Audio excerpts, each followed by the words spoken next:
San Marino is known for having one of the worst national teams in the world, but it's also home to the worst domestic league in Europe. So I want to change that by getting a team from San Marino to win a European competition. Today is day one of me trying to complete the San Marino challenge. I don't know how many days this is going to take, but I suspect it's more than one. So first of all, I downloaded a San Marino database and then had a cry thinking about how long this was going to take. Now for the team. I'm choosing La Fiorita purely because it's the nicest team name to say. Say it with me now, La Fiorita. It is so satisfying to say. Our best player is Giuseppe Sampano, a right midfielder who most impressively at the age of 29 has played for 11 different clubs across his career. We're going to utilise him at right midfield in a 4-4-2 where I want him to put crosses into our target forward Olchese at the far post to knock down for our poacher Ambrosini. It's making me laugh already just how easy this challenge is going to be, because already in Season 1 we have Europa Conference League football. We may have to get through 4 qualifying rounds, but I reckon we should easily beat this team from Lithuania. Well, I guess you can't have everything, can you? So I made some signings. Mario Perrone will be our left-footed rock at the back, whilst Lucas Di Buono comes in to be our best right back as we add strength to the back line. As we all know, defence wins championships. The Campionato Sammarinese di Calcio features 16 teams, with the top 3 getting a European spot. And we are favourites for the title. I promise I chose the team based off the name, they just happen to also be the best team in San Marino. I was desperate to see how our tactic worked on the opening day of the season. And technically, Zampano crossed it to the far post for our first goal. For our second goal, it was actually Zampano scoring it. And then for our third goal, the cross came in from the left-hand side to our poacher who scored a header. But finally for our fourth goal, the cross came in from the right-hand side, but it wasn't knocked down for the poacher, and it was the wrong players putting the move together. So although we won 4-0, I feel like we won in a completely different way to how I was planning to win games. We did get closer to scoring goals how I wanted to, as Zampano assisted Olchese in our next game. It's just a shame Perrone at the back couldn't do his job as we lost 3-2.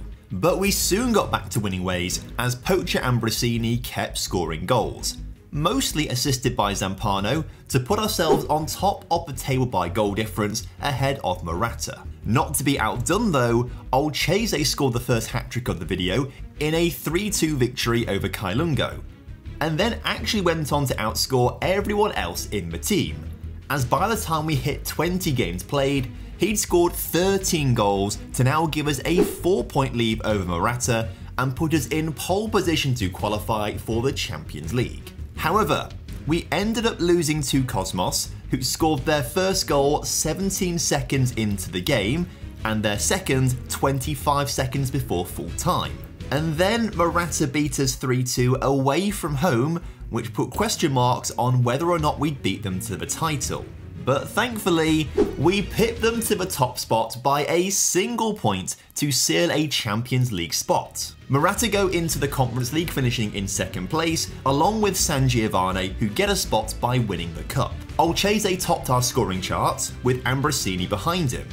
But there is a slight issue that they're 41 and 37 years old. If we have serious ambitions of wanting to win a European competition anytime soon, we have to replace them. And of course, now we have demonstrated our ability to win the league title, we have to fully focus on European football.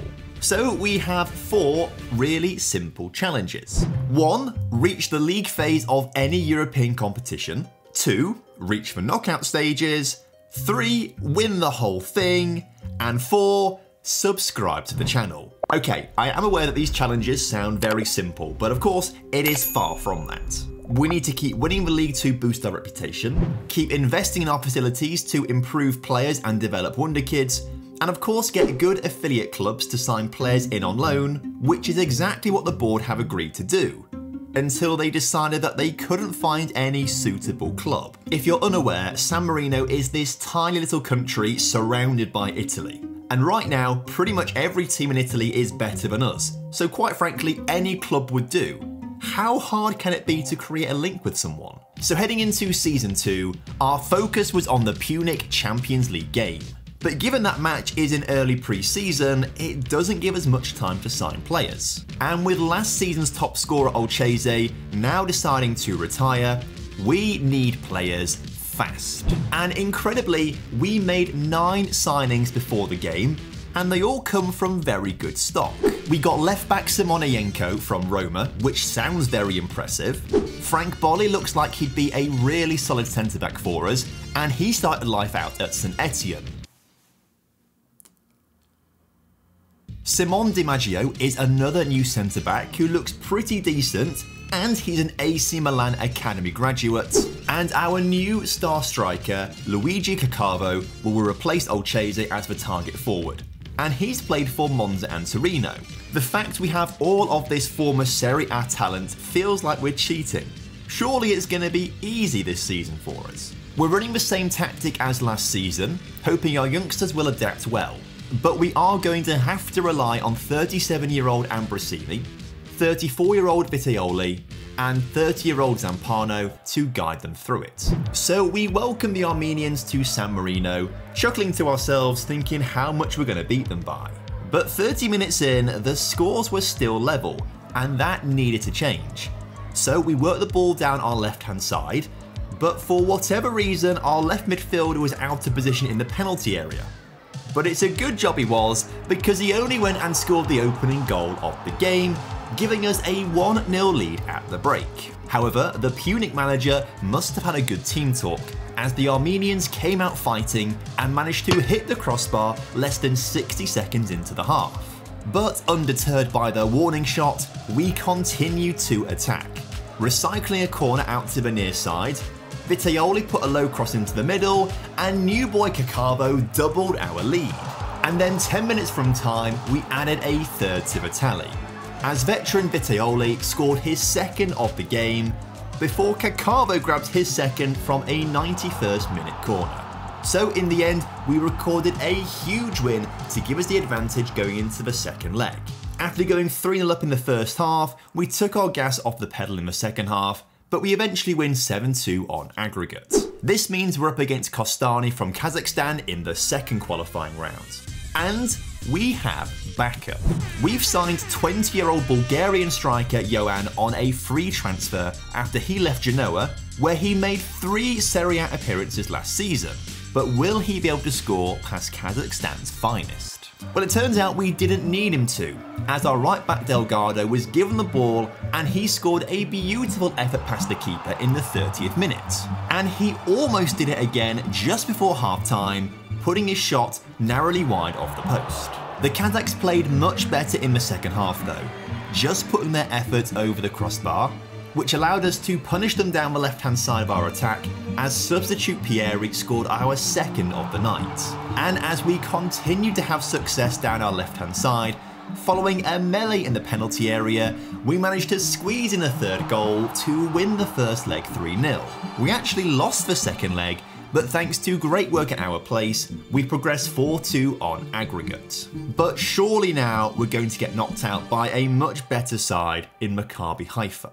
But if we do manage to win, financially, it is huge for us. All teams get £85,000 for being in the first, second and third qualifying rounds. But if we lose in the final qualifying round, we're guaranteed 4.2 million and a whole lot more money if we actually win it. This match is massive. So imagine how giddy we got when we took the lead 10 minutes into the game thanks to Ioan the Bulgarian. However, Maccabi Haifa managed to score not 1, but 2 of their own goals just before half-time, to take the lead heading into the break, and then extend it a further 2 minutes into the second half. But we didn't give up, and we pulled back a goal in the 70th minute to end up narrowly losing the game 3-2. Imagine if we pull off an absolute miracle in the second leg and turn this all around. Annoyingly though, we conceded first from a corner, but fought back to equalise not long after thanks to a defensive error and an incredible strike from Ioan. But when right back Delgado was sent off for 2 yellow cards, any chance of a fight back was off. We drew 1-1 and narrowly lose 4-3 on aggregate. We have no big payday and we're out of Europe for the season. Or are we? You see, if you lose in a qualifying round, you go to the next qualifying round in the competition below. So incredibly, we're taking on Maribor in the final qualifying round of the Europa League. Win this game and we go to the Europa League proper, but if we lose it, we go to the league phase of the Conference League. It is obscene, but in just Season 2, we will be in a European League phase and complete the first challenge. I thought this would take at least 5 seasons. I can't believe we're here already. However, at our place in the first leg, we were humbled by the Slovenians as they beat us comfortably 3-0 to take a very nice advantage back to their place for the second leg, where we did put up more of a fight, but we were never going to make a big comeback. But you know what?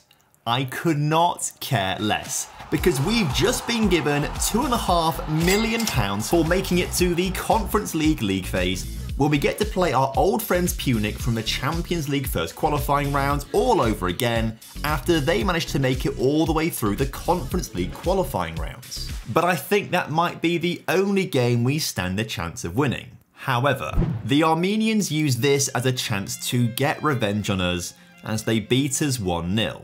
I also wanted a good performance against Italian side Bologna, but obviously the Serie A team got the better of us and beat us 3-0 at our own place. And even Cypriot side Apollon Limassol got the better of us, beating us 2-1 away from home in a game where I thought we maybe could have got something from it. So in the end, we lost every single league phase game, but to be honest, I don't mind.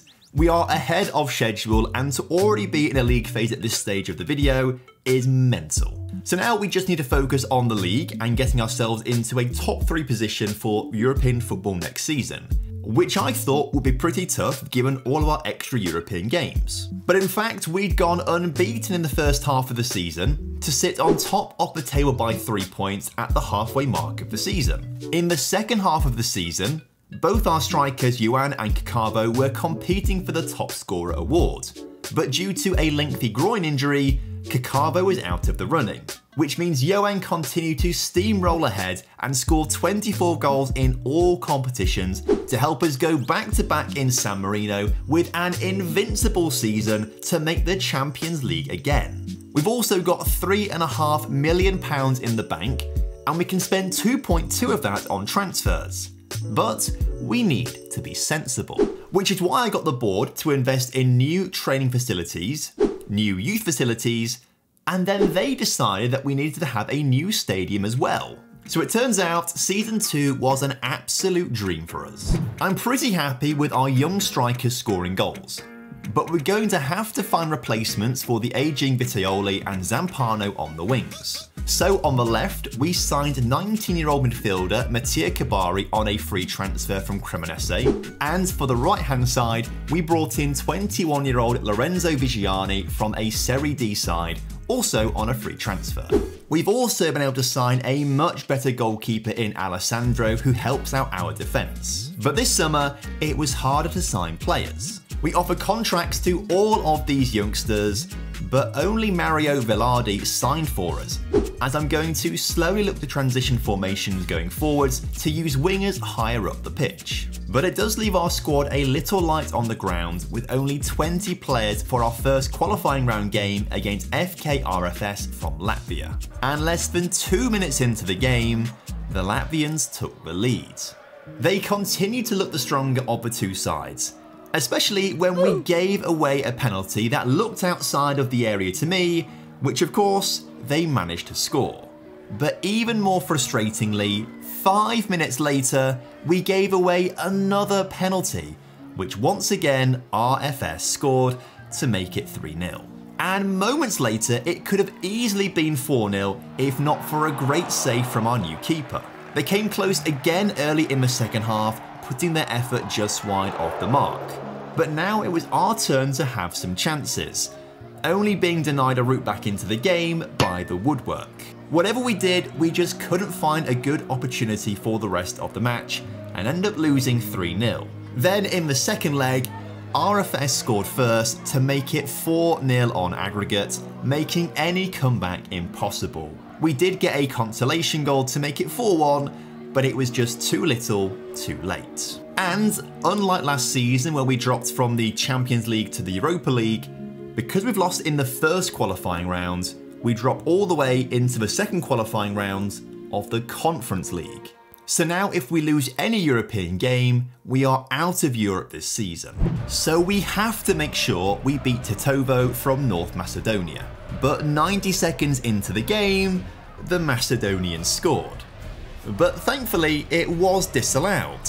But when they put the ball in the back of the net again 16 minutes later, this time it counted.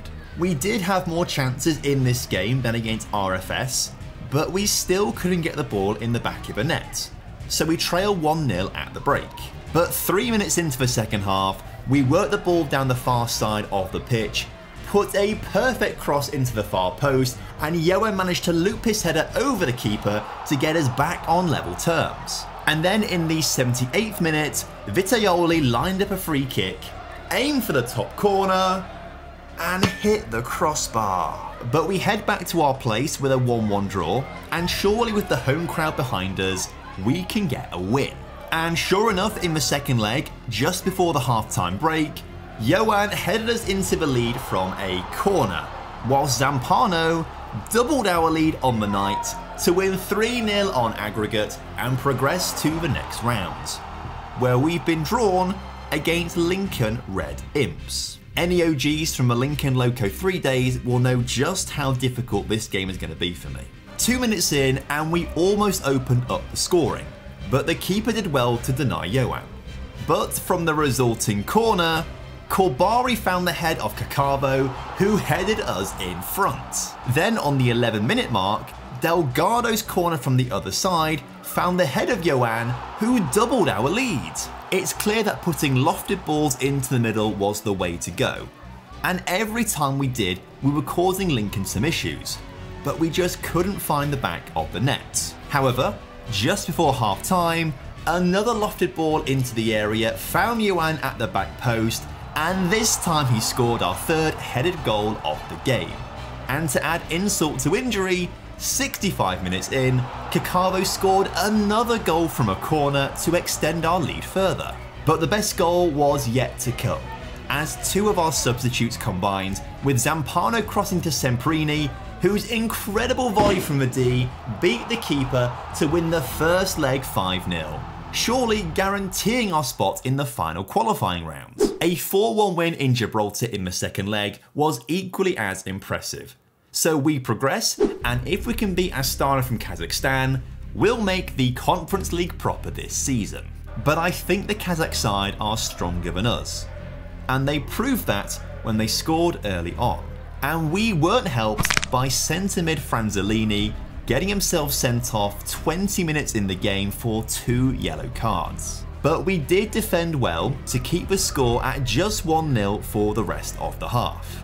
But the second goal did eventually come, following a great move by Astana to break our defensive line and slot a shot past the keeper. Somehow they didn't score from a late free kick or the following shot after the keeper's save, which means we only lose 2-0 and we still have a chance to turn it around at our place. And we thought the comeback was on when Zampano gave us the lead 30 minutes into the match.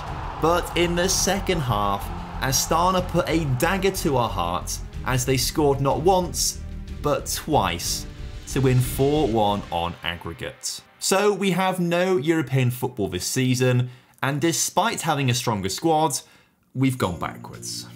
Well, maybe that's just a little bit harsh. I think we got very lucky in Season 2 to get to where we were and qualify ahead of schedule.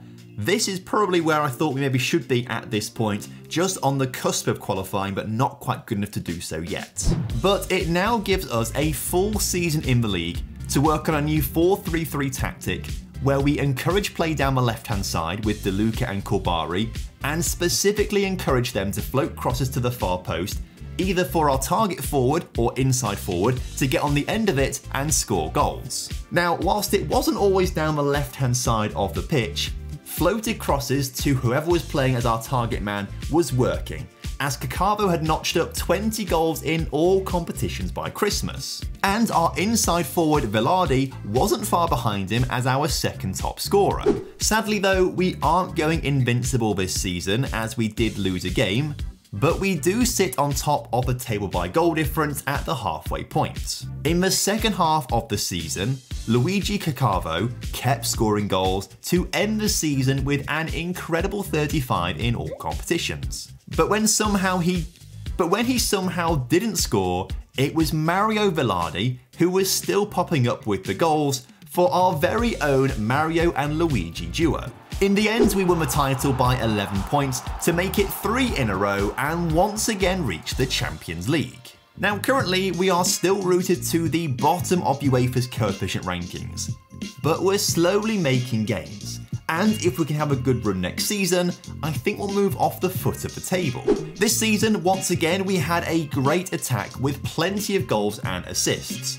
So I think our aim heading forward has to be improving our defence and especially our midfield, which has been our weak point. And of course, we want to impress people in our new stadium that will be ready for the start of Season 5. But we have one massive problem that we need to fix as soon as possible. Vitioli is the club's only homegrown player, and he's now retiring at the end of the season.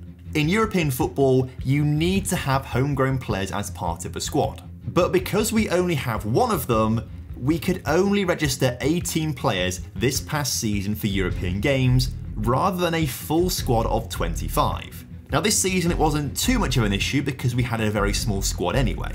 But as we get better, we are going to need more homegrown players to make sure we can actually fill that squad up to be able to compete. But no one in the squad right now is due to get homegrown status anytime soon. So we need to fix this, and fast. Basically, we need to start producing some better players from our youth academy. Or we poach young players from other clubs and keep them at the team for 3 years to get that homegrown status. With 3.1 million in the bank account, the board have agreed to upgrade our youth facilities to improve our academy prospects, and to also upgrade our training facilities to better improve the players when they reach the under-18 squad. There is a slight issue in the fact that the game is programmed to realise that San Marino isn't very good at producing young players. But it does know that Italy has a good reputation for it. So I'm also asking to improve our youth recruitment, which they agreed to, so hopefully we can go to some nearby Italian cities and recruit the best youngsters for our academy.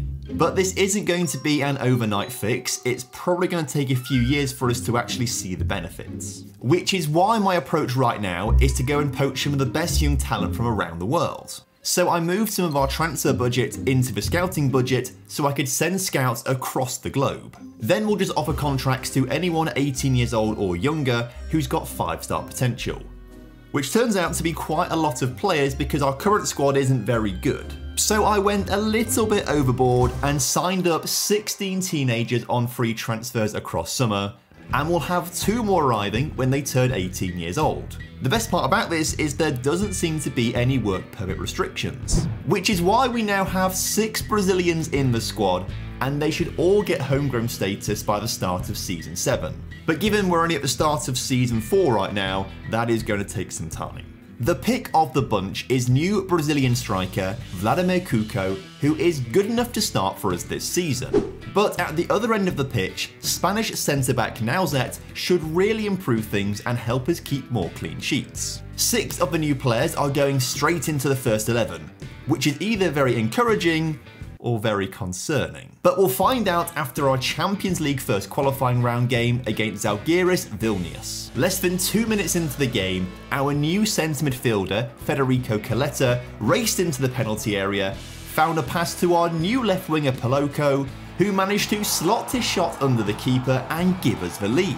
Moments later, Caletta was causing issues again, this time breaking through the defence and scoring himself to double our lead.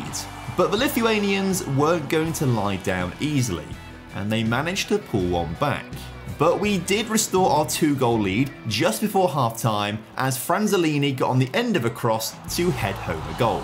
Caletta was looking to add to his tally early in the second half, but was denied by the keeper. But Paleko wasn't. He fired his left-footed shot into the roof of the net to make it 4-1. And he was helped by a very fortunate deflection to complete his hat-trick on his debut to win the game 5-1. So yes, actually I think it is pretty encouraging that we have so many of these new players in the starting 11.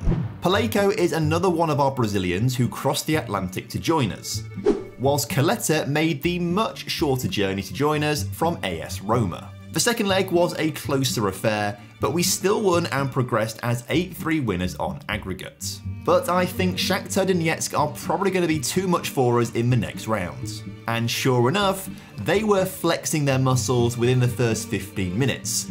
But we didn't let them score until we gave away a penalty by pushing over one of their players from a free kick.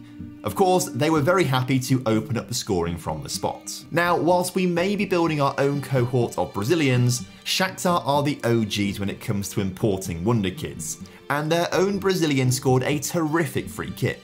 Somehow early in the second half, Shakhtar didn't add a third goal. In the end, they hit the crossbar, and towards the end of the game, they hit the woodwork again, which has really saved us today. So I think we did well not to concede from open play and only lose 2-0, but I do admit there was some luck involved in that. The luck ran out in the second leg though, as we did score, but only after Shakhtar scored 3 to win 5-1 on aggregate. So instead we drop down into the Europa League, where we take on Dinamo Minsk in the third qualifying round. This feels like a winnable game, and if we can beat the Belarusians, we are guaranteed a European League phase spot. But we didn't learn from the Shakhtar game, and gave up a penalty 6 minutes in, which Dinamo Minsk put away to take the lead. And although the match stats say we're the stronger of the two sides, despite all of our efforts on goal, we just couldn't get a shot in the back of the net. That was until the 66th minute, when a short free kick to Coletta allowed him to fire through a crowd of players and get us back on level terms. But we let our guard down and allowed Dinamo Minsk to get forward, split our defence and retake the lead of the game, eventually winning the match 2-1. We're going to have to be at our very best in the second leg if we want to win. And luckily for us, Enzo Gabriel scored the only goal of the 90 minutes, meaning we have to go to extra time, where centre-back Nauzet fired a low shot past the keeper to give us the lead before Kakabo put the result beyond all doubt, meaning we progress as 4-2 winners. And if we can beat Derry City in the final qualifying round, we'll make the Europa League. But if we lose this game, we drop down into the Conference League phase, so whatever happens, it feels like a win-win. Velarde almost gave us the lead 2 minutes in. In fact, I'm still unsure as to how he didn't score. And he also missed the target 10 minutes later. When Cuoco also managed to put his effort wide of the mark, it felt like it just wasn't going to be our day, and we head into the break drawing 0-0. Derry came back onto the pitch the stronger of the two sides, just missing the target early in the half, and then somehow putting a shot wide of the mark after a poor punch from our keeper. But late in the game, Coletta picked up the ball and beat his man on the dribble, flung across into the middle, and substitute Kakavo headed it home to give us an all-important lead going into the second leg. But in the 83rd minute of the second leg, Derry managed to find an equaliser, and then 2 minutes later, a winner. All our hard work, and we get knocked out of the final qualifying round of the Europa League. But again, I'll wipe away my tears with the £2.5 million we get for making the Conference League phase, where we're going to have another shot at Dinamo Minsk as we look to win our first ever league phase game. Federico Coletta scored the first goal of the league phase for us, following a beautifully worked move. And we then doubled our lead thanks to an own goal. Kakavo then extended it to 3 in the second half, before 5 goals were scored in the final 10 minutes. Minsk scored the first 2 to make it 3-2, and it made us very worried. But we managed to extend our lead with a goal from our new left-back Medaglia. But then Minsk scored another goal to threaten a comeback, but we managed to score a 5th right at the death to win the game 5-3 and pick up our first ever win in a European League phase. And it wasn't our only win.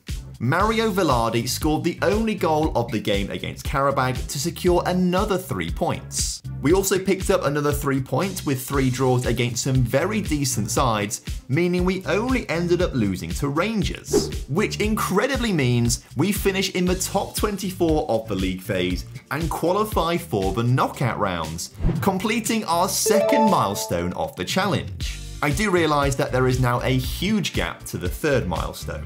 But if we want to progress, we'll need to beat Astana in the playoff knockout round. At the same time, we've also been dominating the domestic league and look set for another title. So against Astana, we almost got off to the perfect start as Cuoco got on the end of a bad back pass, but the keeper made a huge save. Centre-back Perone had to make a big save of our own at the other end of the pitch, denying Astana a tap-in. And as a result, we were able to race up to the other end of the pitch, catch out the defence, and open up the scoring thanks to Mario Velarde. We also had a rapid start to the second half as Caleta found Cuoco, who held up play nicely, gave the ball back to Caleta, who dodged the challenge and scored our 2nd of the night. But Astana decided enough was enough, and finally got their act together as they put a great cross into the middle and pulled back a goal. And then on the hour mark, they scored a spectacular free kick to level the scores. But we weren't going to give up, and a couple of substitutes reignited the fire as Corbari put in a low cross to Cuoco, who put us back in front. And crucially, in the 6th minute of 4 minutes of added time, Franzolini's free kick took a huge deflection to take it past the keeper, meaning we win in Kazakhstan 4-2. All we have to do now is hold it together for the home leg and we'll progress. But an early penalty for Astana made us nervous. However, Velarde was able to find an open Caleta in the middle to get us back on level terms.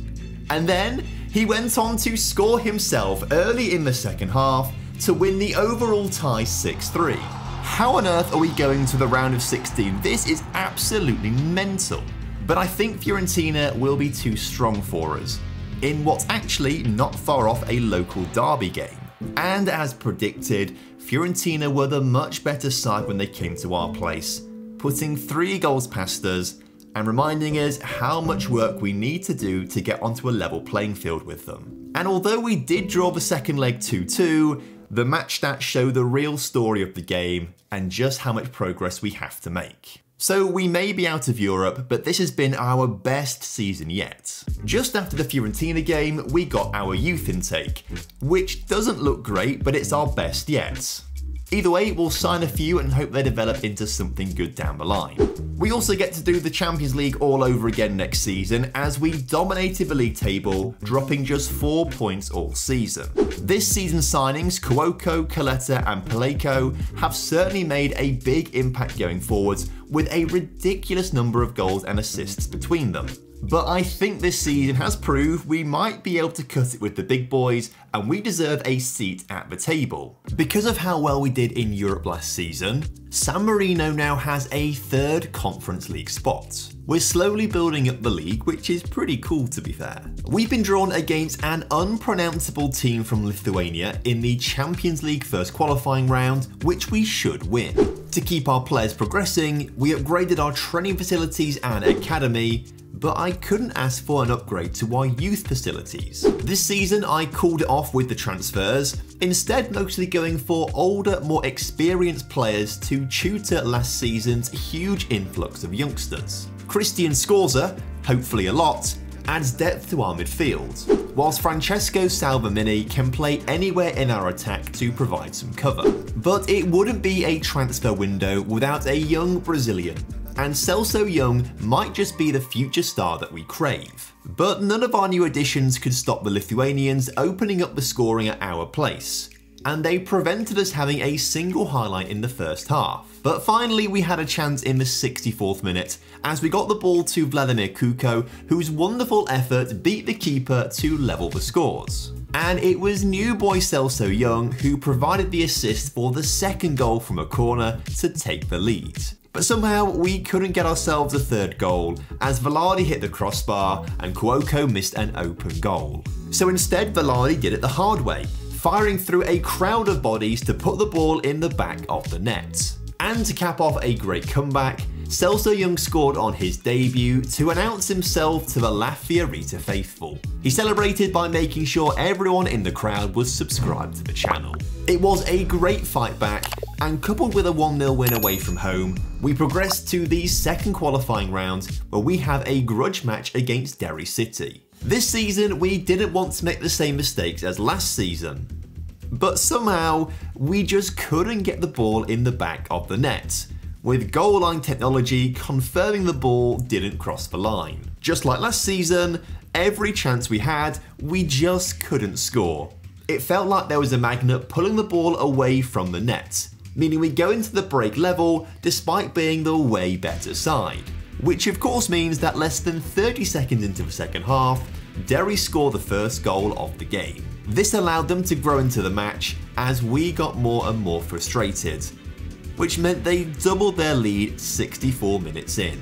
So in the end, Derry won 2-0 in what feels like a smash and grab result. Who had Derry City being our biggest rivals on their bingo card. In Londonderry, we took the lead through Mario Velarde, and then we made it 2-2 on aggregate thanks to Celso Young, meaning we had to go to extra time, where we thought we'd won the tie in the 120th minute when Velarde scored his second of the game, but we just couldn't hold on for another 60 seconds as Derry tied it right at the death to send us to penalties. Both sides are able to score their first 3 penalties until Boyce missed for Derry and we scored to give ourselves the advantage.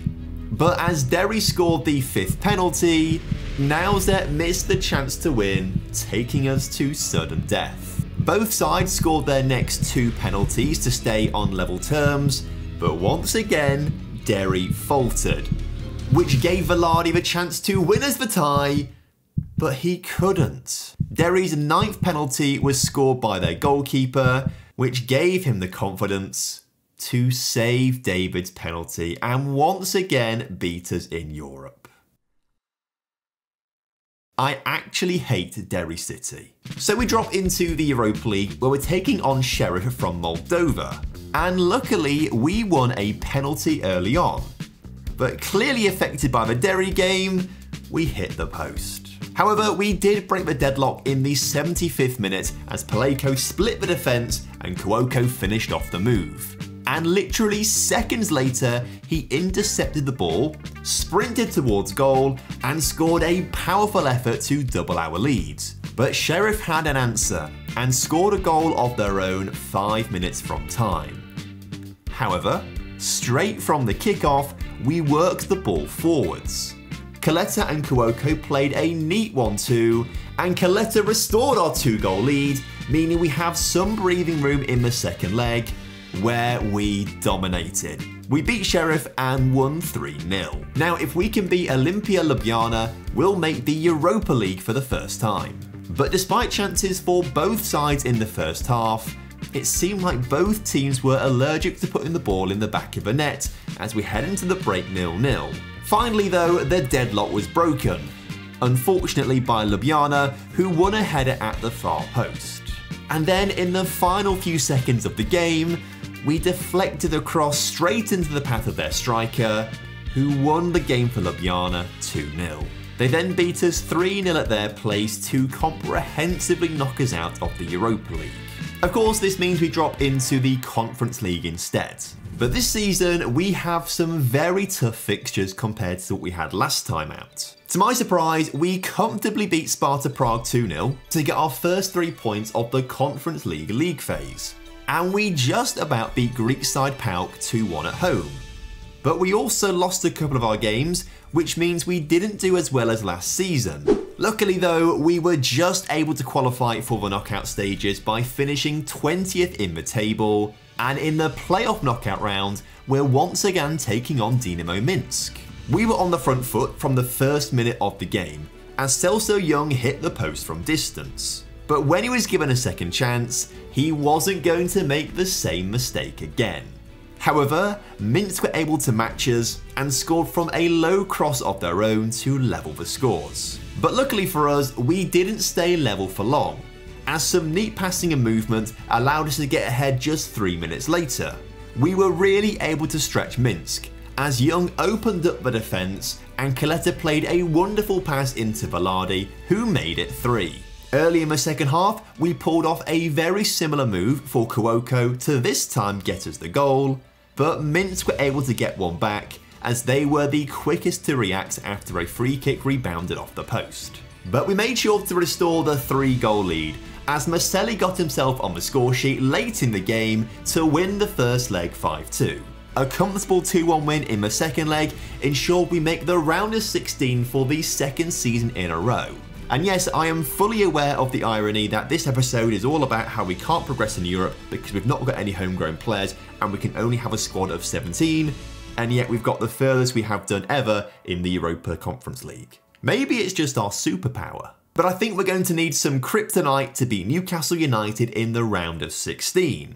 And we did take the lead 15 minutes into the first leg. But that was about all we could celebrate, as Newcastle came back in the second half with 3 of their own goals to take the advantage. But we also scored first at St James's Park to give us a glimmer of hope, until Newcastle once again scored 3 of their own to batter us 6-2 on aggregate and knock us out of Europe. The day we beat a team from the Premier League or Serie A or any of the other top 5 leagues from Europe will be a day to remember. So we can now focus on our youth intake, which turns out it was so bad our head of youth development didn't recommend signing any of them.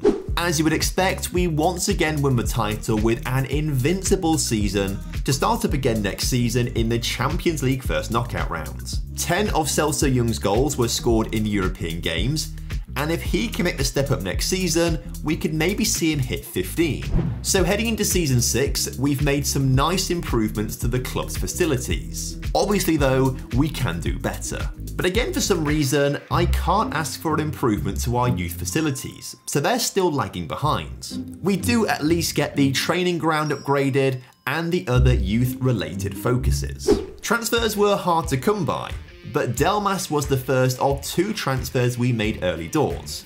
He'll start on the right wing, whilst Miura replaces Perone at left centre-back and is arguably the best player at the club. They were the only transfers to arrive before we take on Spartans from Malta. And it was new boy Delmas who got the first goal of the game, arriving at the far post as everyone in front of him missed the ball to score a tap-in. Federico Kaleta then scored a pile driver from a well-worked training ground routine to double the lead heading into the break. Early in the second half, Delmas turned provider as he squeezed in a low cross from Celso Young to finish off the move. And then new centre-back Miura also scored on his debut as he rose the highest to score from a corner. But the final moments of the game did remind me we're still just a small club from San Marino with some dodgy players, following a comedy of errors and not leading to a goal. So a 4-0 win is superb, but an 11-0 win at home is even better as Celso Young scored 4 goals which got other clubs interested, like Arsenal. But they only made an offer of £20,000. Celso Young's goals to get us further in European competitions are worth so much more money than Arsenal are putting on the table right now. So although he now hates me, I keep rejecting their bids. He's under contract for another 3 seasons, so we can just keep rejecting these bids for a while. I've also been busy signing a bunch of teenagers with 5-star potential, according to our scouts, who will join the club once they turn 18 years old. Notably, Massey Sarr becomes the first player that we've paid money for.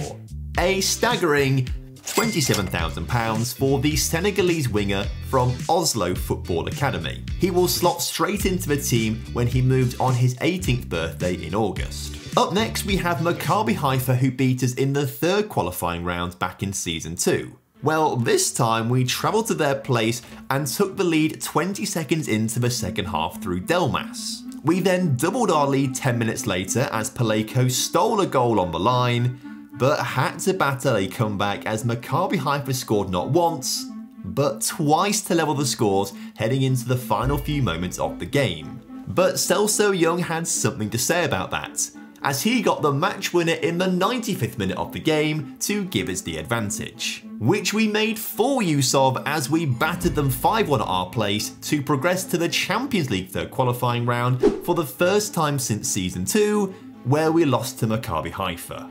Poetry, isn't it? Even weirder though, we've been drawn against Maribor. Now in Season 2, after we lost to Maccabi Haifa, we dropped into the final Europa League qualifying round and lost. But can you guess who the team was that beat us? That's right, it was Maribor. So this is another grudge match that we're heading into. Maribor are a good side though, so we have to rely on them making mistakes, which is exactly what they did with a poor pass, which allowed Celso Young to open up the scoring 27 minutes into the game. We came agonisingly close to doubling our lead just before half time as Paleko's header went wide of the post. And as a result, Maribor were able to get back on level terms a few minutes later.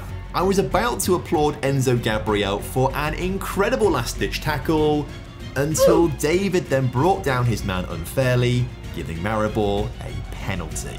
The worst part is I had literally just arranged to sub him off, so that was his last bit of action in the game. But obviously, Maribor scored to take the lead and win the first leg 2-1. We felt like we had a chance in the second leg. But once again, David gave away a penalty, which Maribor went on to score. Celso Young did pull a goal back for us 25 minutes into the game, but it was too little too late. 2 penalties given away by the same player mean we get kicked out of the Champions League. Looking at the positives though, we are at least guaranteed a spot in a European League phase. And if we can beat Maccabi Haifa for a second time this season, we'll be in the Europa League for the first time. But now we have Massey Sarr to help us get there. So he was in the team for the first leg and was looking to make an impact. But it was his partner in crime on the left-hand side, De Luca, that created the first goal of the game as we took the lead 20 minutes in. 5 minutes later, and Celso Young decided he wanted to score goals rather than take corners. So he did, as we were in complete control of the game heading into half-time. But in the second half, Miura was judged to have fouled his man in the area, giving up yet another penalty, which they went on to score. But we restored our 2-goal lead when Celso Young scored an inch-perfect free kick, which was fortunate as Maccabi Haifa scored again in the 94th minute. So we carry a very narrow advantage into the second leg. But that lead evaporated 3 minutes into the game. And then we were put on the back foot when they scored a second goal 10 minutes in to make it 4-3 on aggregate. Luckily for us though, Paleko managed to score 50 minutes into the game and take us to a nervy extra time, where once again Maccabi Haifa took the lead of the game. But finally, new boy Sarr got his first assist for the club as Celso Young scored, taking us to penalties. Franzolini was up first and he scored, but so did Piero for Maccabi Haifa. In fact, both teams just kept scoring to keep piling up the pressure on the next person taking the shot. But they didn't crumble until it came to Norzet, who had his effort saved. If Feingold scores, we lose. So once again, it's the Conference League for us, which I shouldn't be upset about. This challenge is all about trying to get a team from San Marino to win any European competition. But I really want to challenge ourselves at a higher level. But maybe we aren't ready for that level yet, as we lost 2-1 to Austria Wien, 1-0 to Olympiakos, and 2-1 away from home to Swiss side Grasshoppers. But then we did manage to beat SK Sturm Graz 3-1 away from home, Polish side Pogon 1-0 at our place thanks to Delmas, and then we battered Riga by an incredible 7-0 scoreline to finish a respectable 18th place and once again reach the knockout stages of the Conference League. Here we're going to be strengthened by Yassine Ben Slimane, who just turned 18 years old and joined the club. He looks like he's going to be an incredible playmaker. So he'll be starting for us in the playoff knockout round against Swedish side AIK. We didn't make a decisive move until the second half, when a string of neat passes ended up at the feet of Delmas, whose shot was too powerful for the keeper. But AIK's free kick was also too powerful for our keeper, as they quickly got back on level terms. And we couldn't take the lead of the game again, missing golden opportunities that I feel like we would ordinarily be burying. So we end the home leg in a 1-1 draw. And when AIK scored first in Sweden, I thought we were out of the competition. But we fought back to equalise through Delmas, and moments later, Coletta gave us the lead in the tie. He then turned provider for Delmas to dismantle AIK at their own back garden to once again make the round of 16. But West Ham at this stage might just be a step too far. Mohamed Kudus gave the Iron the lead just before half-time, but we managed to pull one back with Celso Young. And then, incredibly, we took the lead of the game and actually looked in control, until our keeper passed the ball to West Ham's players and they equalised. But the only reason they scored in that game was from a dead ball situation and a dodgy pass from our keeper. I actually think we could have won that game, and we might stand a chance in London. Or not. They absolutely battered us 4-0 to knock us out of Europe. But our exploits in the competition has meant our domestic league is now ranked 33rd in coefficient rankings, up 22 places from the start of the video, which is great. This should mean that better players will want to join the club to help us win a European competition. Obviously, we went on to win the league title once again by a monumental margin. So I feel like we are getting better season on season, but it's now 3 years in a row we've lost at the round of 16 stage in the Conference League. So today, we have to get further. And to do that, I think we need to tweak our tactic. Obviously, it's working pretty well so far, but I don't think we need to rely on focusing play down the left-hand side anymore, and I think we're better suited to trapping the opposition inside towards our ball-winning midfielder and centre-backs. And I also want to get more use out of our centre mid on attack. Coletta's 18 goals and 15 assists in all competitions are great, but we could improve on that. So I'm going to ask him to move into the channels more and roam from his position to find more space. Hopefully this is what gets us into the latter stages of European competitions. But we are going to be replacing Coletta this season, because Cesare Casady has become available on a free transfer, and we couldn't not sign him.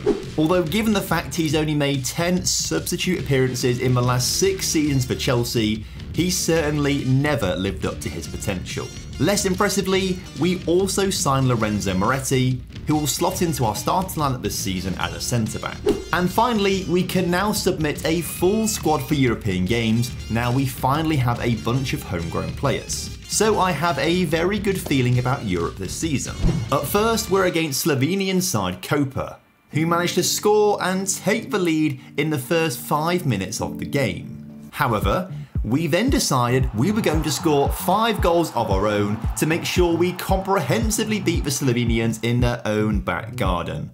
Which must mean we're going to dominate them when they come to our place. Or not. But we still managed to qualify for the next round. But it's going to be a tough test against Bran.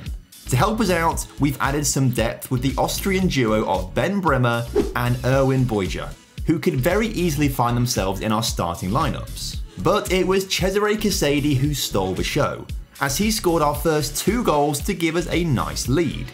Ben Slimane then added a third to our tally, before Ben Bremer came off the bench to score on his debut as we won 4-0. A 2-2 draw in Norway ensures that we reach the Champions League 3rd qualifying round. And I think we have a winnable game coming up against Strada. Here I gave Ben Bremer the start, and he thanks me for it with a goal in the 33rd minute. It took until the 75th minute for us though to really stretch our muscles, and then Celso Young reminded me why I should be starting him as a striker instead of Ben Bremer, as he scored a late brace off the bench to win the game 4-0. With a 4-goal lead, I am feeling very confident that we're going to be able to reach the final Champions League qualifying round for the first time. But in Slovakia, Strada had different ideas, as they slowly started to claw back goals and reduce the deficit. When they made it 4-3, I could barely watch. But Palejko gave us a bit of breathing room when he scored in the 82nd minute to make it 5-3 on aggregate. Which was lucky because technically Celso Young scored an own goal in the 93rd minute when a shot deflected off him. Had we not scored, we'd have had to have gone to extra time. So we sneaked through just by the skin of our teeth. And so if we can beat Ludogorets in the final qualifying round, we'll make the Champions League phase for the very first time. We were well up for the game and opened up the scoring 6 minutes in as Delmas was left completely unmarked at the far post. 10 minutes later and we were running rings around Ludogorets as Delmas found the advancing Casady, who made it 2. Then he grabbed his second of the night, partly due to a defensive error that let us easily cross the ball into the penalty area.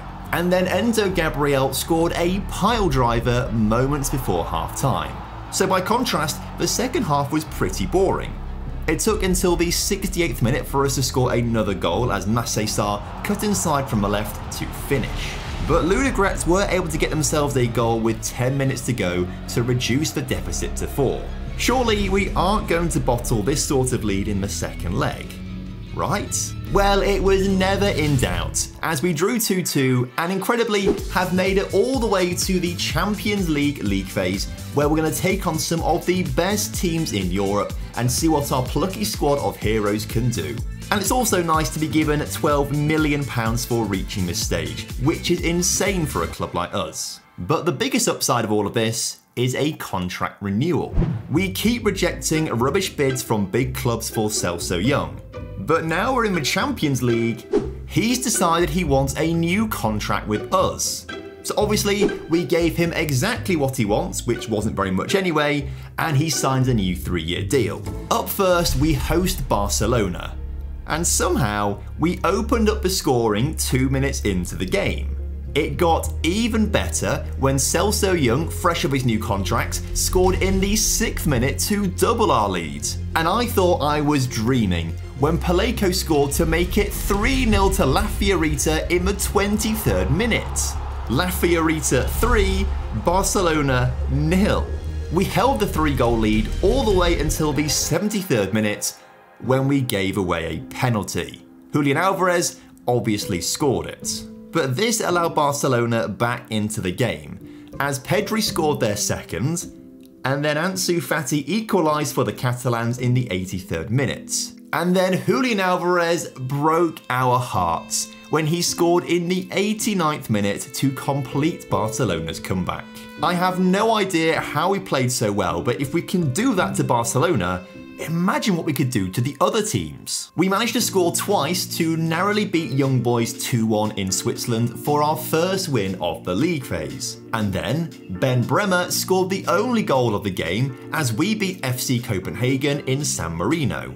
And when we travelled to Amsterdam, we took the lead twice, but Ajax were able to fight back both times and we drew 2-2 with the Dutch Giants. 7 points from an available 12 sees us climb up to an insane 10th spot in the league phase at the halfway mark. I don't understand how we're doing this. I mean, compare Celso Young to Ajax's starting striker. I would take the Ajax man 10 times out of 10. So maybe we've just created a perfect formation with our tweaks this summer. But we were brought back down to reality when Wolfsburg destroyed us 4-1 and Arsenal also beat us. But that was only by 1-0. However, we were able to get a 2-2 draw at home against none other than Inter Milan, and perhaps our best result of the entire series, we dismantled Sporting and beat the Portuguese side 4-0 at home. So against the odds, we qualify for the knockout rounds, finishing ahead of teams like Dortmund, Atletico and Marseille. But Bayern Munich in the knockout playoff round seems like it's going to be the end of the road. Especially when we pull off our usual trick of giving away a cheap penalty early in the game, which Bayern went on to put in the back of the net. Some sloppy defensive work allowed Bayern another chance, but luckily they put the ball wide of the post. However, all hope was lost when left-back Medaglia was then sent off for a second yellow card in the 34th minute. But we did manage to keep the score at 1-0 up until half-time. Caligaris made some huge saves early in the second half to keep the deficit to just 1, but the second goal was inevitable, and it eventually came 57 minutes in. Incredibly though, despite their domination, that's all they got, which makes this game almost feel like a win. But a comeback wasn't going to happen. Impressively though, we did only lose 1-0 away from home, so although we've been knocked out, we can hold our heads high knowing what we've achieved. Failing that, we can hold our heads up with the piles of cash we've been given, £30 million in prize money from the Champions League. I think I am going to give up with youth development though. It's another terrible intake this season, and for some reason we still can't ask for an upgrade to our youth facilities, and it's now been 4 years since their last upgrade. This season we won every single game in the league for a perfect record, where we now lose a Conference League spot, but gain a Europa League place instead. And incredibly, Cesare Casade ended up as our top scorer this season from the centre of midfield. However, we were only able to sign him and Moretti on 1-year deals that broke the club's wage structure. But thanks to the Champions League money, we can extend Casade for 2 more years on double the salary. I am tempted to release the other 9 players out of contract though, as I think we should be able to bring in some great players after the season we've just had. We've been drawn against Differdange from Luxembourg, so we need new players before the game. We signed up 7 new bodies in time for the match, including Fabien Lafont for £650,000, who becomes our record signing from Dunkirk. We also signed Eduardo Colombo, who actually plays for the San Marino national team, to be our new keeper. But it's Nicolo Pisili that I am most excited to get, as he's far and away our best player. So much so, he's likely to take Casade's spot in the team. As you can see, he's almost better than him in every single area of the game. So with hindsight, maybe we shouldn't have given Casade such a mammoth new contract. Also with hindsight, you should have subscribed to the channel by now. We're getting so close to 200,000 subscribers, so if you do subscribe, I will love you forever. My love is more guaranteed than that of your own mother's. Pisili got a hat-trick in an 8-0 win in the first leg, while Celso Young ran the show in the second leg as we won 7-0 away from home. However, I am more impressed with our new signing, Guido Dimitri, because he's signed for us over Serie A clubs like Spezia and Monza. If we're now beating top division Italian sides to players' contracts, then I think we're going in the right direction. He also looks pretty handy as well, so I'm pleased we've signed him to start at left centre back. However, we have a tough test up next against Shamrock Rovers, but Casade opened up the scoring just before half-time. Rovers though came back and equalised just after half-time to draw the first leg. But in Ireland, we looked the stronger of the two sides, as Celso Young gave us the lead before new boy Pisili secured a 2-0 win on the night to progress. In the third qualifying round, we're up against Slovan Bratislava, which was a lot easier than I was expecting, as we managed to score 4 goals in the first half alone on our way to a perfect 5-0 win in the first leg. A 2-2 draw away in Slovakia means we once again reached the final Champions League qualifying round and we're taking on Slavia Prague. Beat the team from the Czech Republic and we're once again in the Champions League. 12 minutes in and we came agonisingly close as Pisili's header hit the crossbar, but we were able to pounce on a defensive error which allowed new right winger Lafont to open up the scoring. We then won the ball in the midfield and fed it through to the advancing Pisili, but his effort was over the bar. And the second half didn't really produce much at all until we changed 4 players in our attack to put some energy into the game. Which worked, as Casade found Delmas, who slotted past the keeper to win us the home leg 2-0. Just don't capitulate in the second leg and we're in the Champions League. However, in Prague, Slavia were the way more confident side and scored within 15 minutes. But we did manage to restore a 2-goal lead with Casade. However, right at the start of the second half, the referee gave a very dubious penalty to Slavia, which they scored. And to make it worse, they also scored from a free kick. So it's now 3-3 at full time, and we're having to go to extra time, where 3 minutes in, Slavia scored to take the lead. But thankfully in the 99th minute, we pull one back to take the game to penalties. Kasady was up first, and he scored, but so did Oscar for Slavia. Both teams were also able to score their second penalties. Ben Bremer then made it 3 from 3 for us, before Colombo made a huge save to give us the lead, until Ben Slimane smashed his penalty against the crossbar and Zima just scored.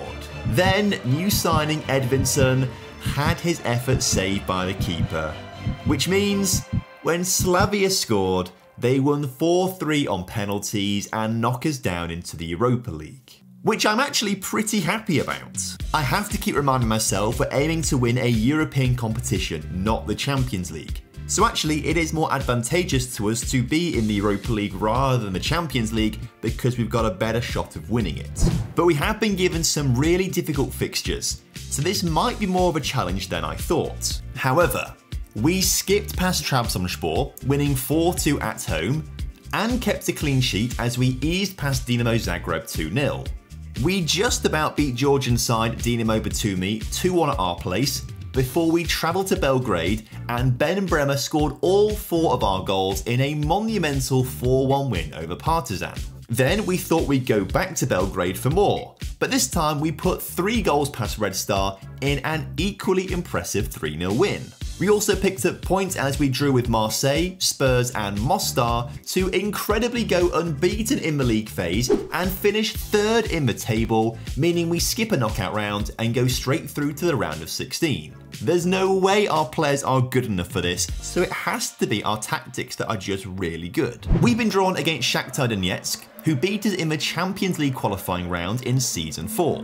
I'd like to think we've improved vastly since then, but when Shakhtar scored within 90 seconds of the game, I started to think otherwise. But just 2 minutes later, the referee played a really nice advantage as Celso Young was pulled back, which allowed Lafont to go through on goal and score to level things up. Celso Young had another chance to add a goal as he took on 3 defenders, got his shot away, but had the effort saved. Just before half-time, our left-back Medaglia was lucky not to get a second yellow card and give away a penalty. But maybe he should have, as Shakhtar scored anyway.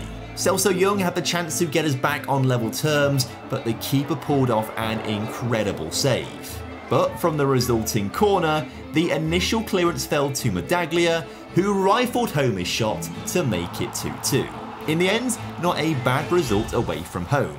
At our place, we took the lead through Paul Ocon, a defensive midfielder we signed in summer. But Shakhtar got straight back on level terms minutes later. In the second half though, we were able to flex our muscles and use the home crowd to our advantage and score twice to win 3-1 on the night and 5-3 on aggregate. We're going to the quarterfinals where we're going to be travelling to Frankfurt to take on Eintracht in the first leg. And it was Frankfurt who were having all of the early chances, but they just couldn't find the back of the net. So if we want to progress, we really need to capitalise on their inability to shoot. But by half time, we'd only been able to get 3 shots away and none of them were on target. Frankfurt still couldn't score in the second half, but when they had a man sent off for a cynical challenge, we knew it was now or never to score a goal. But we just couldn't. We end up in a 0-0 draw. So we need to be better at our place. Ben Slimani was able to feed a pass through to Lafont, who got the wrong side of his defender and opened up the scoring 25 minutes in, which carried us to half-time as the only highlight of the game. And incredibly, there wasn't a single highlight in the second half until the 85th minute, when Frankfurt put in a whipped cross which was just headed over the bar. So we win the tie and we're going to the semi-finals. But here I feel like we might run into difficulties against Atalanta. Starting at home in the first leg, Atalanta were keen to show us they're the kings of Italy. as Brian was put through and crossed the ball to the back post for Scamacca to score. They then played some beautiful passes through our midfield and over the top of the defence for Charles de Ketelaere to double their lead. Our best chance of the game came just before half-time as the ball was tackled into the path of Celso Young, who hit the post, meaning we go into the break 2-0 down. A rare mistake from star midfielder Pasili led to Koopmeiners coming away with the ball, causing panic in our back line, and we fouled him in the area. He then put the ball in the back of the net to make it 3. We thought we could get ourselves back into the game on a quick counter-attack, but the eventual shot went wide of the mark. And instead, Atalanta went up the other end of the pitch and scored a well-worked goal to make it 4-0. Leaving us needing a miracle and the best result of the series to possibly just make a comeback. But when Oscar Bob made it 5-0 on aggregate, it felt like an impossible task. Even more so when right-back David was sent off for 2 yellow cards 66 minutes in, and when Boyja brought down Carvalho in the penalty area, Charles de Ketelaere's penalty sealed our fate. A loss in the semi-finals. So close, yet so far. Obviously, we once again won the league title at a canter, with summer signings Pasili and Lafont leading the scoring charts. Incredibly, our striker Celso Young was only the 5th top scorer this season. Obviously, he's a pressing forward, which is a more supportive role, but it might hint at needing a new number 9. So in Season 9, we signed Nahuel Vivas on a free from Kimberley in Argentina, although he may be better suited to being an advanced forward. But given our current formation got us to the semi-finals of the Europa League last season, I am hesitant to make any changes. I also signed Alberto Ferrari, mostly for his name, but to also offer another option in our strike force. However, Celso Young kept his spot for the Lincoln Red Imps game and scored a hat-trick in the first leg, and also scored the first goal in the second leg as we win 13-0 on aggregate. However, in the second qualifying round, we lost the first leg 1-0 away at Mostar, which caught us off guard. Thankfully, we got back on track with a 5-1 win at our place to progress past the Bosnians. But we did have an issue on the transfer front. Last season, we attracted players away from Serie A clubs. This season, Fiorentina beat us to a new right back, so we don't have all the pull in the world. Back to the Champions League, Shamrock Rovers want revenge after we beat them last season. But despite conceding a goal late in the game, a 2-1 win was perfect for us in Ireland. Because in the second leg, we managed to control the game as Vivas scored his first goal for the club after coming off the bench late on. So in the final qualifying round, we have Swedish side Elfsborg, who actually had more shots than us in the first leg, but it was us who came away as 2-0 winners.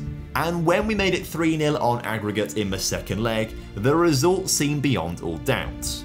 Although Elfsborg did score late on, we also grabbed another 2, winning 4-1 on aggregate and making it back to the Champions League. Which actually maybe isn't the best for us because we really do not stand a chance of winning this competition. Maybe in future, what we need to do is start playing our backups in the qualifying rounds and hope we lose a game without trying to throw it too purposefully to actually go into the Europa League or even better the Conference League, which I think we have a much better chance of winning. I just can't see a situation where we're able to beat all of these teams in a knockout situation, let alone the league phase, to win the Champions League in the next 10 seasons. But we're going to have to give it a go this season. But we didn't get off to a great start, as we lost 2-1 to Rangers in our opening league phase game. Thankfully, we did get back to winning ways against Antwerp, as Celso Young scored a brace and Polico scored a third to win 3-0. But we then had a very tough run of games where we just couldn't catch a break. Despite playing so well, we lost 2-0 away to Juventus, 1-0 at home against Chelsea as they scored in the 95th minute of the game to win.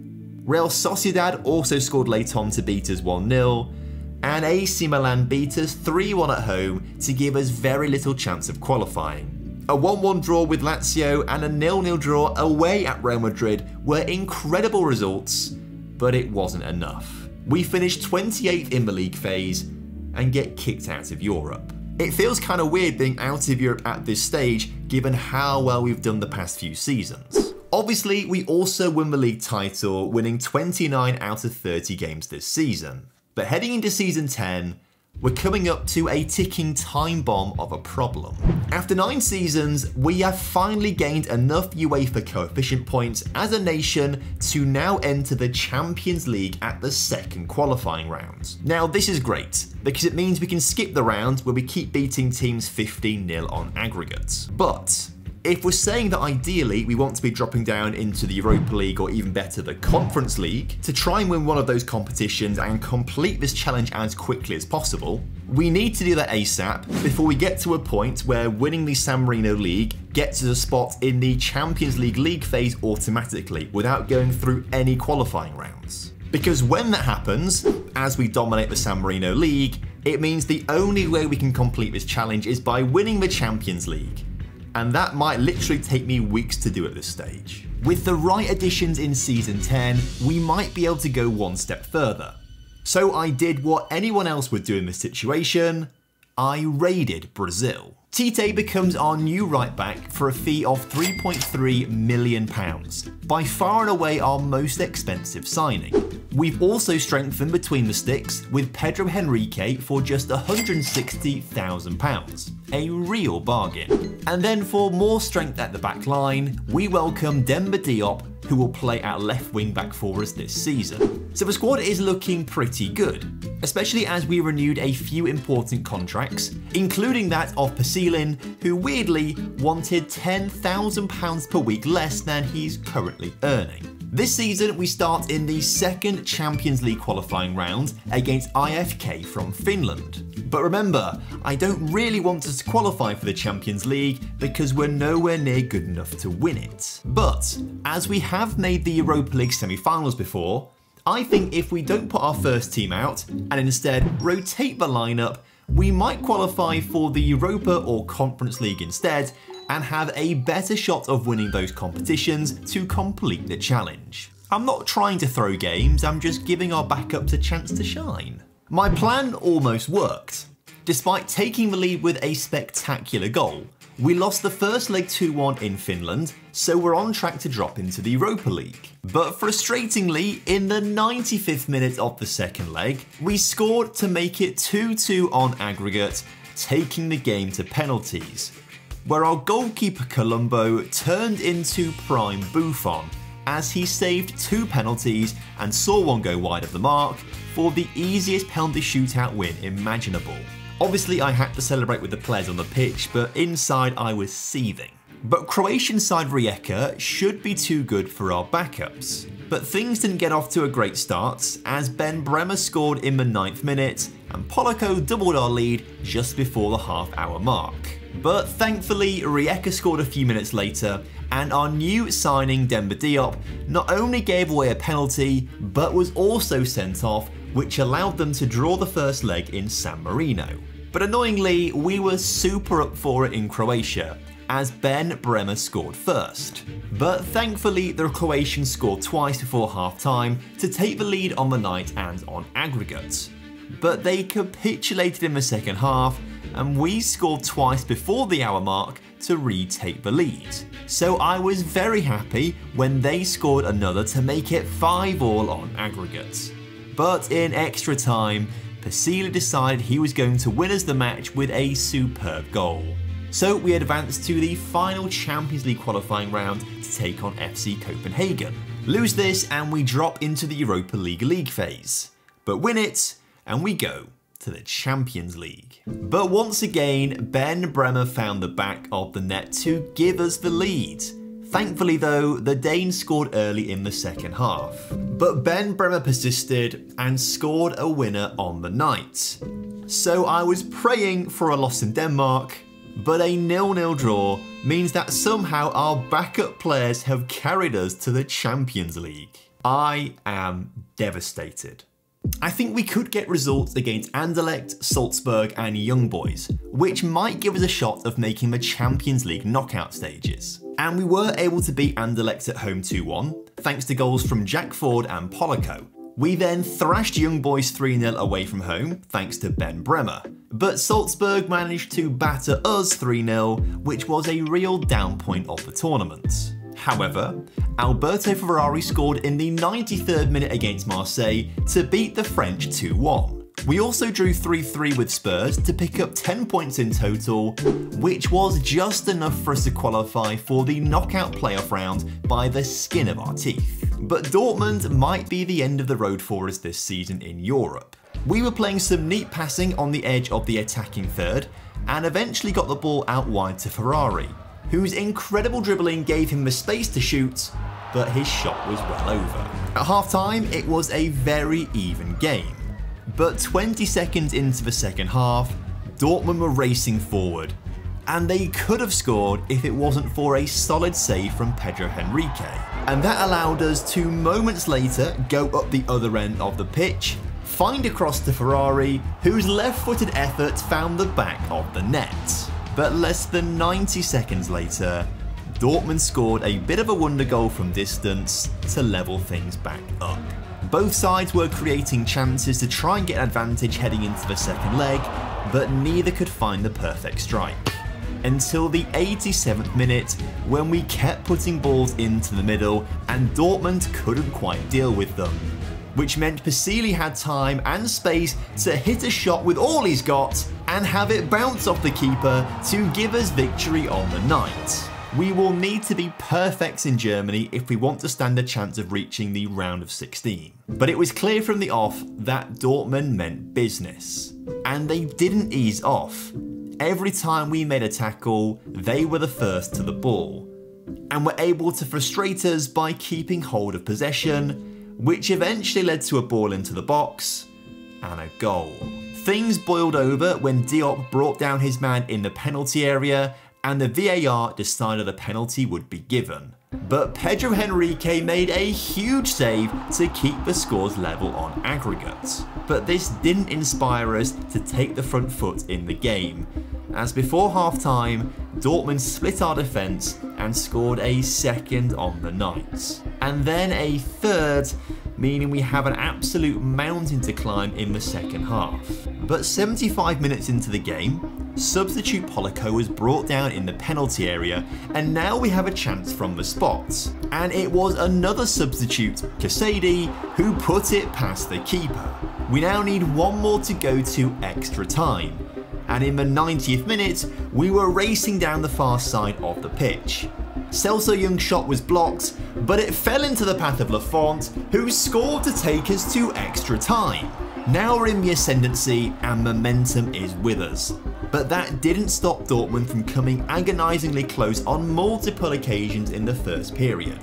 The closest either side got though was right at the start of the second period, where Polico's cross was deflected against the post by a Dortmund defender. But our hearts were broken in the 113th minute, when Dortmund found a perfect ball through to Moukoko, who was just onside and gave the Yellows the lead. But our hearts were mended moments later, when Casady recycled a cleared corner, found Lafont, who scored the goal to take us to penalties. Casady was up first and scored, but sadly so did Moukoko. Celso Young put his spot kick away, and Pedro Henrique made a huge save to stop Gio Reyna. Ben Slimani's powerful effort hit the back of the net, and Nusa's gentle Panenka also went in. But then Adama's penalty was saved, meaning Dortmund got back on level terms. So thankfully Ocon scored to give us a chance to win, but Roll scored to take us to sudden death. Our hero of the night, Lafont, was never going to miss, which piled the pressure back on Dortmund, and they couldn't take it. We win on penalties to make the round of 16. Chelsea though might be impossible to beat, especially when we give the ball away to Florian Wirtz so easily. But Celso Young scored not long after to level things up and draw the first leg. But at Stamford Bridge, the Blues were too strong, as they absolutely dominated us and scored 3 goals to knock us out of the Champions League. But that is the furthest we've ever gone in the Champions League, and clearly we are a very good side. I can't see us winning the Champions League anytime soon, but if we can just drop into the Europa League or Conference League, I think we have a golden opportunity to win. So we brought in 4 new players, but just 2 of them would fit into the first team right now. Ricard Clotet is a giant at the back, and I hope he's going to be lethal from corners. Roberto Barbera, on the other hand, looks like an upgrade for Sarr on the left wing, as I have felt a little disappointed with how little Sarr's developed. Up first we have Cluj, where we won 3-1 in the first leg. I decided not to totally rotate our lineups this season, given how poorly, or I guess how well, that worked out for us last season. A 1-0 win in the second leg sees us through to the third qualifying round. But this time, despite playing a really strong side, Ljubljana beat us 2-0 in Slovenia, which puts us on the cusp of dropping into the Europa League. But then we fought back to win 3-0 in the second leg and make the final qualifying round against Dinamo Zagreb, who managed to draw with us 1-1 at our place. But they could have won if Pedro Henrique hadn't saved a late penalty. However, in Croatia, we couldn't get going, while Zagreb ran rings around us, scoring twice to win 2-0 and knock us down into the Europa League. This is exactly what I've been waiting for. I genuinely think we could win a majority of these games and make a good run in the knockout stages. But things went better than I could have imagined. We beat Lazio 2-0 at our place to start things off, before just about beating Rapid Vienna 2-1 at home. We then travelled to the Netherlands and beat PSV Eindhoven 2-0 in front of their own fans, before travelling to Sweden to beat Elfsborg 2-1 in another close encounter. The scoreline looks close as we beat Genk 1-0, but we had 29 shots to their 1 shot. But apparently we were saving up all the goals for the Rosenborg game, where we won 7-1 at home for win number 6 in the Europa League. Now we did draw with Ljubljana and lose 2-1 away at Schalke, but it doesn't matter because we topped the league phase table, surely making us favourites to lift the trophy at the end of the season. But to win it, we're going to have to get past Athletic Club in the round of 16. And immediately our high press was working wonders, as we won the ball, played it through to Ferrari, who scored, only to be fractionally offside and have it disallowed. But not to worry, as moments later, Tite brought the ball forward, put in a low cross, and Vivas legitimately gave us the lead of the game. Athletic Club did come back at us, but they weren't able to put the ball in the back of the net. But we could. This time Ferrari killed an effort past the keeper to double our lead heading into half time. And then 5 minutes into the second half, Tite got on the end of a corner to make it 3. The home side did eventually get a shot in the back of the net as Nico Williams scored in the 82nd minute. But we managed to restore the 3-goal lead as Diop's low cross somehow found the feet of Barbera, who scored his 19th of the season to win the first leg 4-1. A 1-1 draw in the second leg at home is enough for us to make the quarter-finals. Here we travel to Istanbul to take on Besiktas. And somehow, 2 minutes into the game, we couldn't take the lead as we hit the post and then totally missed the target. But the goal did eventually come, as Clotet got on the end of a corner to head us in front 25 minutes in. Just before half time, we were passing the ball around beautifully as we worked it forwards. A lovely sequence of touches then put Barbera through, who doubled our lead. But Besiktas replied immediately with a well-worked set-piece routine. And then 66 minutes in, after failing to properly clear a free kick, Besiktas' second goal came from distance to level things up. However, in the 92nd minute as Besiktas were pushing, we were able to feed a ball through to Barbera, who somehow missed. So it's all to play for in the second leg in San Marino, where we came out all guns blazing, as we scored 3 goals in the first 15 minutes of the game to look like we had an unassailable 5-2 aggregate lead. However, deep in the second half, Besiktas pulled one back.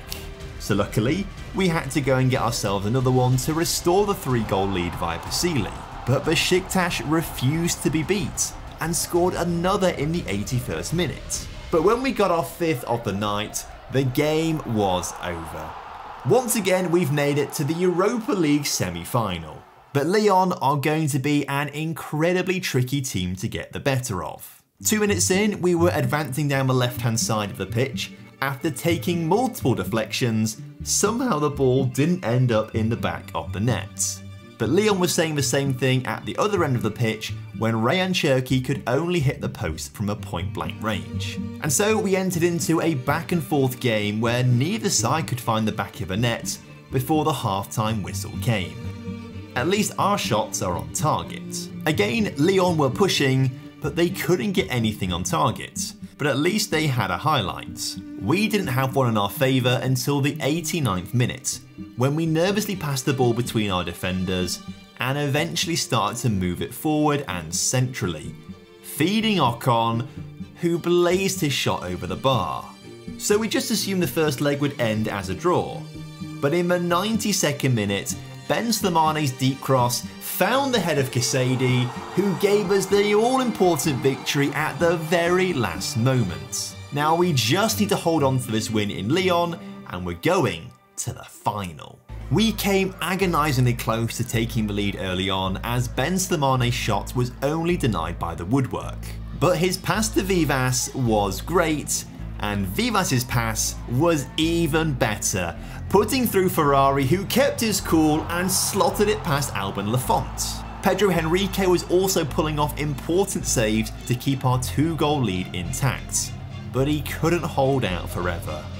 Lyon pulled one back 30 minutes in, and then 7 minutes later our defence crumbled, allowing Lyon to score their second of the night and make it 2-2 on aggregate. This time, it was us who couldn't hit the target. But following an aggressive halftime team talk, our giant centre-back Clotet headed home from a corner to give us back the advantage. Once again, Pedro Henrique was making heroic saves to keep us in the lead as Lyon kept piling on the pressure, spurred on by the demand of the home crowd. But as they pushed forwards, it left gaps at the back for us to exploit. But once again, we were denied by the woodwork. And eventually, we just couldn't hold on. Lyon's pressure was too much as they scored a goal. But was it onside? The VAR says no, the goal is ruled out, and instead we win 3-2 on aggregate to reach the Europa League final. And we finished the Europa League this season exactly where we started it, against Lazio, who we beat in the opening fixture of the league phase 2-0.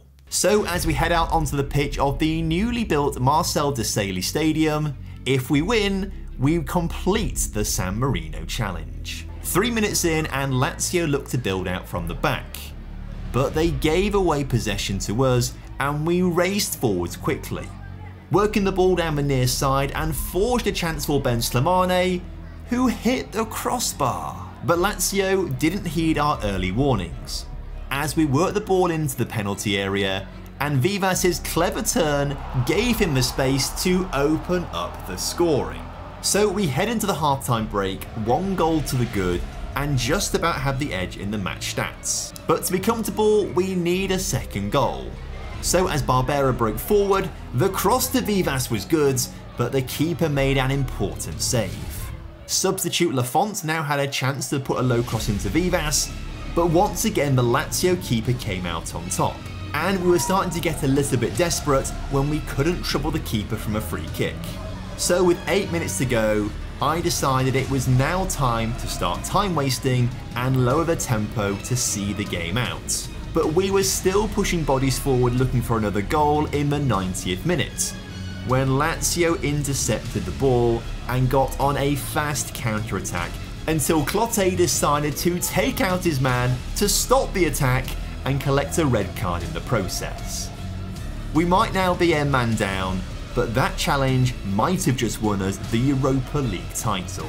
So as the clock ticked down, we held our breath until the referee blew for full time, and we've won La Fiorita from San Marino the Europa League, completing the San Marino challenge. And to do it in 11 seasons is incredible. I thought it would take us at least 15. We have an awful lot to thank our hero Ricard Clotet for. but there's also the heroes that got us here along the way. From the attacking trio of Zampano, Olchese and Ambrosini in Season 1, and our early European heroes of Cacavo, Yoann and Perrone. Cuoco, Paleco and Caletta helped us go to the next level, and they walked so that Celso Young, Delmas and Casady could run. And then they made way for the current squad of legends who made the impossible possible and brought European glory to San Marino. So thank you for coming on the journey with me. I really hope you enjoyed it. If you did, I would love it if you could subscribe to the channel.